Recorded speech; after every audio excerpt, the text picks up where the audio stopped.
Tuesday's primary election proved a mandate for some of the state's most colorful rogues, the politicians who shamed themselves in some way before launching their 2018 campaigns. A dirty old man from Yuma who got kicked out of the Arizona legislature, an embittered ex-schools chief, a disgraced judge, a Prescott lawmaker who worries there aren't enough white kids in the state. The slate was richer than ever with Scoundrels this year. But there should be fewer in 2020, considering that most of this group had their butts handed to them in today's election. Joe Arpaio, the 86-year-old ex-politician and lawman, has led a storied and scandalous career, and it all seems to have come to an end tonight. Arpaio, as expected, fell off to a distant third place behind Kelly Ward and the primary winner, Martha McSally, as votes came in, getting only about 20% of the vote. Read more about his buffoonish, ultimately unsuccessful for U.S. Senate in the latest election wrap-up by Phoenix New Times writer Joseph Flaherty. David Stringer, the businessman from Prescott, held on to his seat as representative in Legislative District 1 because of his anti-immigrant views. Following Stringer's nationally embarrassing comments in June about white kids, even fellow Republican Doug Ducey wanted Stringer to hang it up. As of 9:40 p.m., he had 36.4% of the vote, behind Noel Campbell, but safely ahead of Jody Rooney. The top two vote-getters will face Democrats Jan Manilis and Ed Gogek in November. Don Shooter, you can't keep a good man down. Don Shooter, the sexually harassing legislator from Yuma, isn't a good man. Early returns show him losing the Senate District 13 race with 20% of the vote. After verbally abusing women for years before his peers voted to remove him from the statehouse, Yuma voters Shooter threw a metaphorical glass of wine in his face on Tuesday, appear to have stopped him cold from his ignominious attempt at a rerun.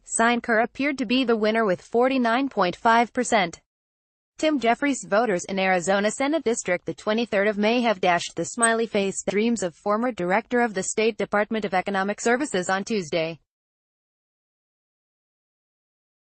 Jeffries had fought a mudslinging campaign against his primary competitor, Michelle Rita, the heroine who first outed Don Shooter as a. But Rita was beating Jeffries by 705 votes, or 39.9% to 36.6%, at about 9:40 p.m.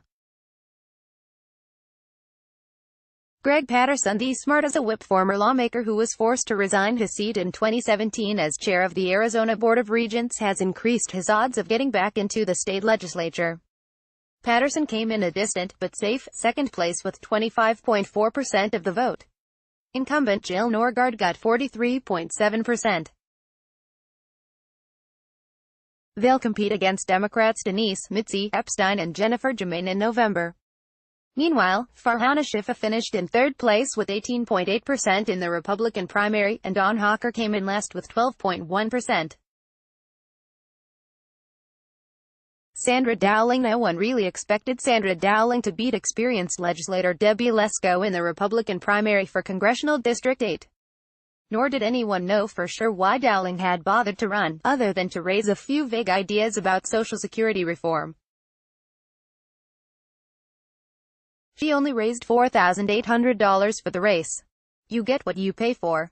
Dowling received less than 25% of the vote.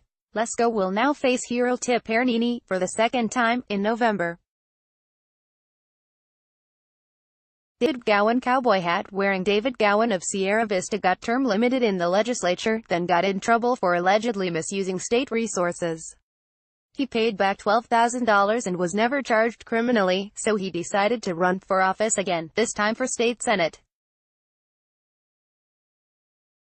Voters forgave and forgot. Gowan is ahead with 40.3% compared to John Drew's 34.5%. Flip Woolbright. Voters didn't believe Woolbright's claim of a giant conspiracy as the excuse for his terrible record as a former justice of the peace. The Arizona Supreme Court removed Woolbright from the bench as Arrowhead Justice of the Peace in 2012, banning him from holding a judgeship for 5 years. Woolbright had abused the justice system in dealing with problems with his ex-wife and acted incompetently on the bench, records show. This year, finally out from under the court's banishment period, Woolbright launched a campaign to get his job back, but voters rejected his conspiratorial explanations. He received 39.4% of the vote, and incumbent Craig Wismer will return to work as Justice of the Peace in the Arrowhead Justice Court.